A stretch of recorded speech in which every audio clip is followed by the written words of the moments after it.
Ms. Amira of Besant Women's College, who has secured first rank in MSc Food Science and Nutrition, to come over and occupy the seat. I would call upon Ms. Firhat, Assistant Professor, Department of PG Studies in Food Science and Nutrition, Besant Women's College, to take over.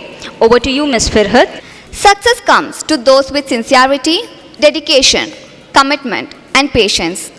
It gives me immense pleasure to introduce our student, Ms. Amira, an example of success from the Department of PG Studies in Food Science and Nutrition to the August gathering.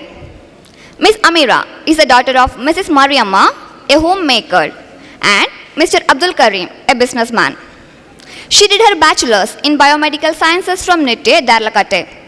She completed her master's degree in the field of food science and nutrition in the year 2021 from our institution and secured first rank in the university examination.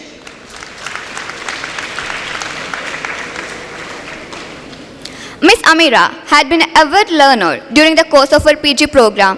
Her hard work and dedication to her studies have brought her at this memorable juncture. Ms. Amira has carved a niche for herself as a rank holder, which will always be etched in golden letters in the annals of our department as well as college history. Her achievements reminds me Napoleon's words, and I quote, "Victory belongs to the most persevering." I take this opportunity to congratulate her for her achievement and wish God's very best. May life unfold for you in all its loveliness. Let this be not an end but a beginning. Let the journey continue, and may you find new knowledge, new opportunities for growth, and may you achieve success in all your endeavors. Thank you for accepting our invitation and being present for this joyous occasion. Thank you.